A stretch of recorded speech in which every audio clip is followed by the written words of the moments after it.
How is it possible to break a brick using your hand? It looks like somehow the motion of the hand gets converted into a force. How does that work? Newton's cradle. It's kind of like a perpetual motion device, or so it seems. How is it that the motion gets preserved and it doesn't die out? Looks like there's a tendency for motion to be maintained. How does that work? Well, that's exactly what Chapter 6 is about. The answer is it all has to do with momentum. And we'll learn what momentum is and under what conditions momentum is conserved. So we'll tell you what momentum is, and we'll tell you what it has to do with force, and then we'll look at the connection between impulse and momentum and how momentum can be converted into force. We'll talk about bouncing as well as the conservation of momentum, that under certain conditions, momentum is a thing which is maintained, preserved, or conserved, we say. That's the law of momentum conservation. And then we'll spend some time working out examples of momentum conservation in different kinds of collisions that might happen. So momentum, it's a property of moving things. The meaning of it is mass in motion.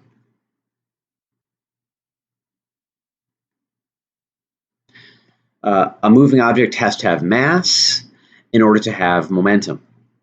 You've got to have both things, mass and motion. So in fact, momentum is the product, the multiplication of mass and velocity.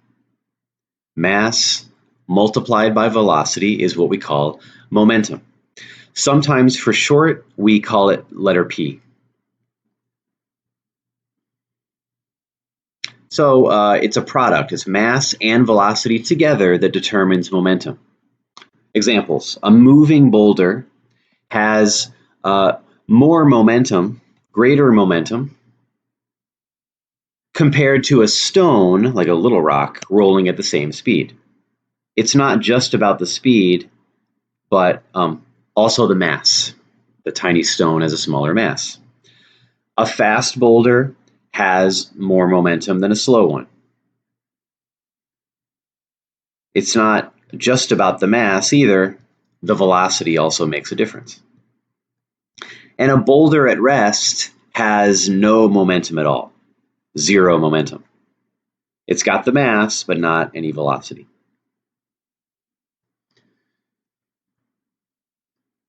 So as a check, when the speed of an object is doubled, what happens to its momentum? Is it unchanged because of momentum conservation? Does it double, quadruple, or does it actually decrease? Well, momentum, which we call P, is equal to mv, mass times velocity. So if you double the speed, then you should double the amount of momentum. We will talk about the conservation of momentum, under what conditions it actually stays the same. But if it's just one object and it doubles its speed, then its momentum has to double as well. A good example of momentum is like a giant ship at sea. In fact, the ship, it has so much momentum, huge mass. It's maybe not moving incredibly fast, but it has such a tremendous mass in motion that its momentum is just huge, tremendous amount of momentum. Notice also that momentum has a direction to it.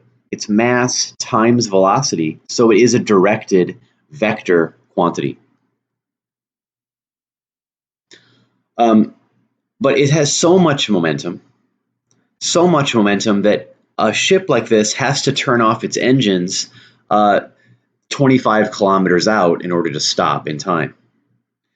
The point being that momentum can be changed. You can get rid of the boat's momentum. It's just that it'll take a significant amount of force acting for a large amount of time in order to get rid of momentum.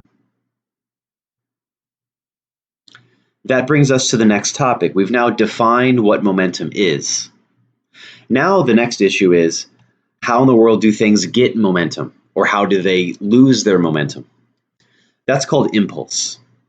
Impulse is the thing which changes, adding or subtracting the amount of momentum that an object has.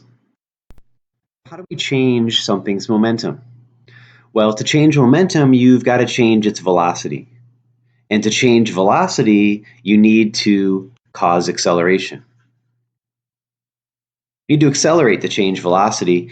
And we know now from Newton's second law, in order to accelerate requires the application of force. We've got to apply force. But think back to the giant ship. To slow down the ship, to change its momentum, there's force, but the force has to act for a lot of time. Okay? So in fact, you need both things. Not only force, but also time is necessary. Two ingredients to change an object's momentum. And so we call that impulse. Impulse is equal to force multiplied by time. The product of force and time. We have a name for it called impulse. Impulse isn't force. It's force and time multiplied together.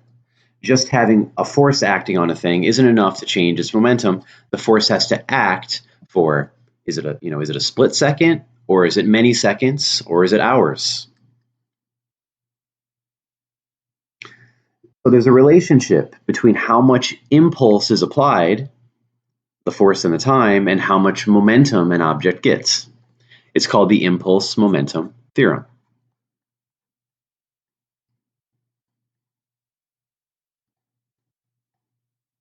Impulse momentum theorem says there's a relationship between those two things. The greater the impulse exerted on something, the greater the change in its momentum. For instance, pushing a car along the road. If you only push it for 1 second, the car is not going to gain much speed. However, if you push as hard as you can for several seconds, the car gets up to a higher speed and has more momentum. That's the impulse-momentum relationship. In the form of an equation, we say that the change in momentum that an object experiences, or in other words, the change in the quantity p, is equal to the impulse applied, the force times the time.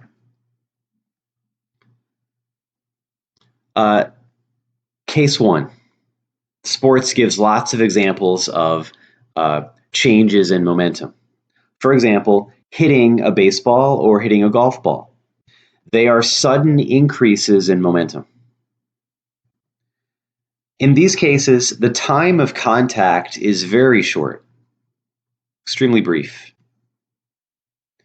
So how are you going to get the ball to have a lot of momentum? If the time interval's very small, then a large force is needed.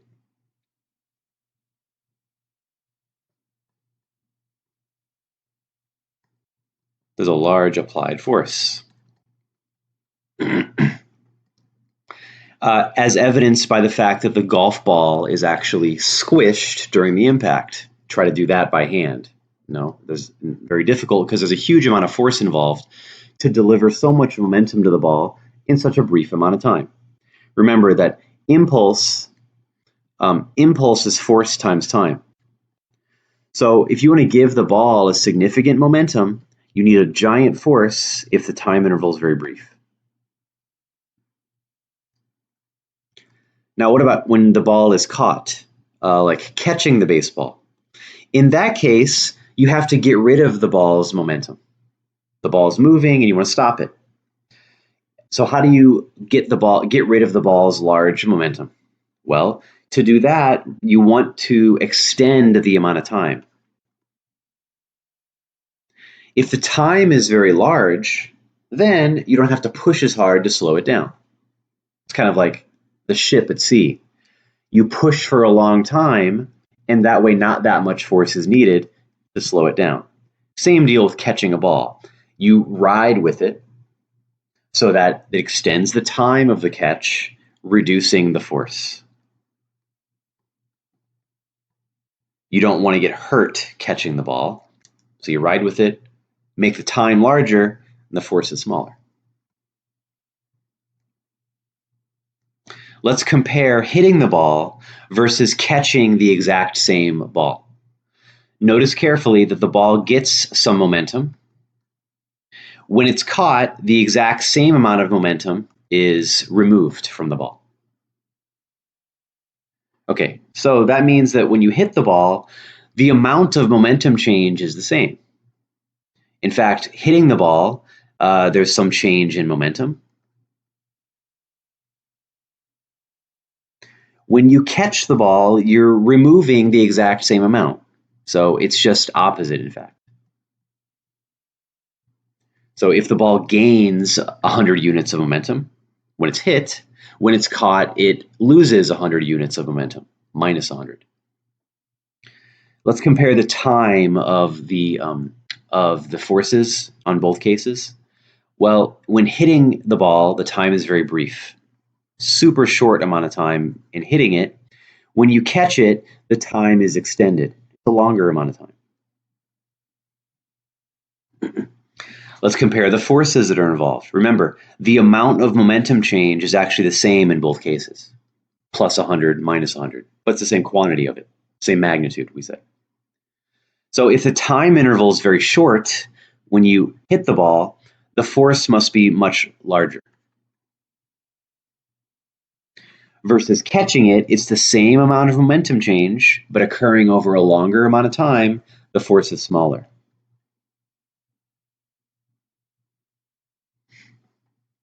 And that's the whole strategy. The bat bounces off the ball very quickly in a brief amount of time, means you got to swing hard and give a large force. Versus catching it, you purposefully extend the time of the catch so that less force is required. But it's the same momentum change either way. What about the impulse involved?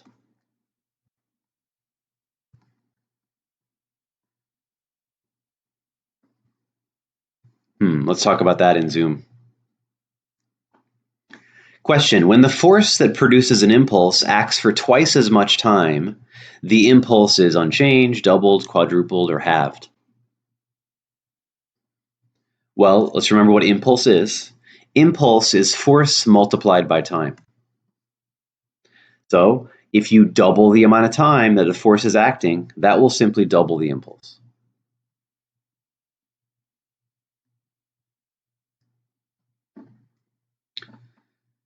A truck, suppose it crashes into a hay bale, a pile of straw, versus crashing into a wall. Same speed of impact. Why is the force so much less when it hits the hay bale versus crashing into the wall? I'm assuming in both cases the truck stops. So it's actually the same momentum change either way, and it's the same, surprisingly, impulse either way. Striking the wall is actually the same impulse as hitting in the hay bale. That might seem strange, but remember, impulse isn't force. It's force multiplied by time. And that's the secret to understanding it. If you hit the pile of straw, the time interval of the impact is extended, very long amount of time. Compared to striking a wall. The time is extended, therefore the force needed is smaller. Impulse is not force. Impulse is force and time. So you can have a huge impulse with a giant amount of time, but a small force. And that's why hitting the pile of straw is safer. The force is tiny while the time is big. Impulse is still huge either way. It's just that if you hit the solid wall, the time of the impact is very, very short. And then, unfortunately, a giant force is needed to produce the same amount of impulse either way. A bungee cord works on the same principle. With a bungee cord, the bungee cord extends the time of stopping. That means only a little bit of force is needed, and you're not injured. Same reason that you bend your knees when you land on the ground. If you jump and land, you bend your knees, extending the time. Larger amount of time means smaller force is needed to slow you down when you hit the ground. So safer, less force. Boxers know about this. You can ride with the punch, catch the punch, so to speak. That extends the time, less force in the impact. Also wears out your opponent when you do that. versus just taking the punch, then it's a very brief impact, giant force. Same momentum change either way. Either way, you're stopping the fist, right? It's just one is safe, one isn't. Don't be a dummy. Wear a seatbelt, airbags, and so on are crucial to surviving an impact. Why is that? How do we explain that physically speaking?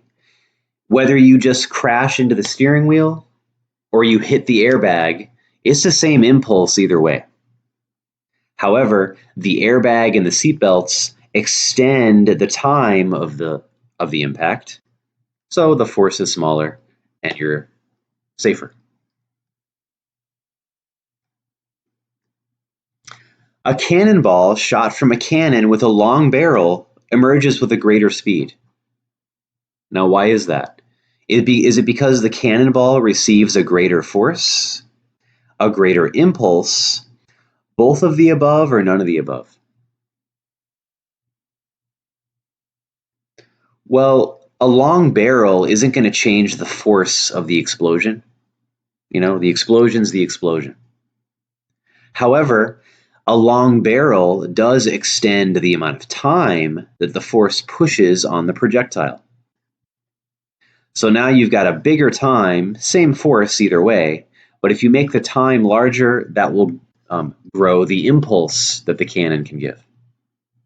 And remember that if you make the impulse bigger, the gain in momentum of the cannonball will be larger.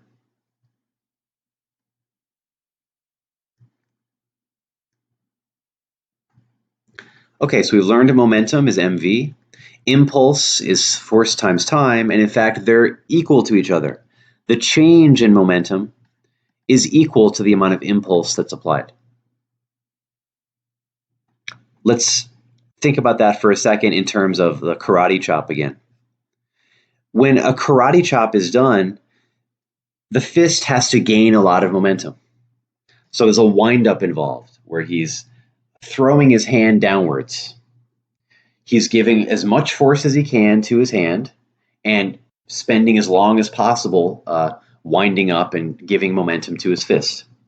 So now his fist has a huge amount of momentum, makes a very brief impact with the bricks, and we know that a brief impact generates a large amount of force. So that's how the karate chop works. Now let's talk about bouncing. When an object bounces off of a surface, there's an impact there. Can you make one impact stronger than another? Let's see. Here's an example of how bouncing can make a huge difference. Here's two different balls. Notice how one of them bounces and the other one doesn't. We call them happy and sad balls. The one on the right is sad, the one on the left is happy because it bounces. Now, what I want you to notice is the effect that the bouncing has on the strength of the impact, and we'll see that here. The happy and the sad ball are set up on pendulums, and they're going to strike the board. Which one do you think is going to hit harder and knock over the board? Make a prediction, and I'll show you what's going to happen. They're going to swing both of them from equal angles, and they're going to smack into the board. Which one hits harder, the happy ball or the sad ball? Let's see. Sad ball couldn't do it. The happy ball actually hits harder. So bouncy things actually hit harder than ones that don't bounce. Now let's understand why that is. Bouncing apparently increases the impulse that's involved. Let's understand why it is that impulses are in fact doubled when objects bounce. Let's think about this for a second. Let's look at what happens with the happy ball. A happy ball, one that bounces. The ball's heading down towards the floor. Let's suppose its momentum then is, let's say, -10. Remember, momentum is directed. So if it's heading downwards, let's call that negative. And when it's headed upwards, it's positive. So if it bounces perfectly off the floor, that means it's going to make its bounce, and now it's heading upwards. If it's a perfect bounce, now it has a momentum of +10. What's the change in momentum there? It's not 0, careful. If you have minus 10 and then plus 10, it's a change of 20. So now if you compare that to the sad ball goes from minus 10 to 0 and it just stops on the surface. So that's just a change of 10. The happy ball would have a change in momentum of 20 versus the change in momentum that the sad ball has would just be equal to 10. So bouncing, you see, actually doubles the momentum change and therefore produces twice the impulse. It doubles the impulse, and then typically it's going to have a greater force during the impact. We saw that. It was the happy ball which knocked over the board. There's a practical use of this called the Pelton wheel, which is a design for a water wheel. Water wheel uses hydroelectric, uses the energy of falling water to produce electricity. So the better design you can get, the more efficient your hydroelectric system is. You make the water bounce when it comes into the water wheel. Instead of just falling and splashing in, if the water is ejected back, then directed back out, that would tend to increase the impulse. Pushes the wheel harder. Question, a fast-moving car hitting a haystack or a cement wall, that produces vastly different results. Question, do both experience the same change in momentum, hitting the haystack versus the wall? Do both experience the same impulse? And do both experience the same force? Well, and we talked about this before with a truck hitting the pile of straw versus the wall. It's the same change in momentum either way. Either way, the truck stops. High momentum and at the end 0. Therefore, it is the same impulse either way. Impulse doesn't mean force. Impulse is force multiplied by time. And when it hits the wall, the time is super short.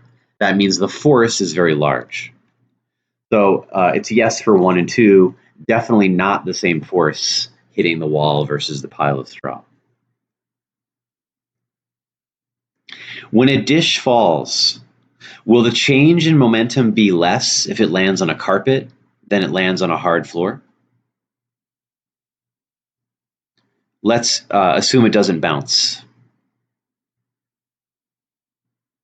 I'm just assuming that it's not bouncing. It's just an issue of whether it stops against a carpet or whether it stops against the hard floor. Now, you know that it might break when it hits the hard floor. That means the force is bigger, but it doesn't necessarily mean the impulse or the momentum is bigger. In fact, either way, it's falling with some momentum, and then it hits the floor and it stops. So either way, it's, whether it's the carpet or the hard floor, it's the same change in momentum either way. It's just that the carpet softens the impact. And what does that mean?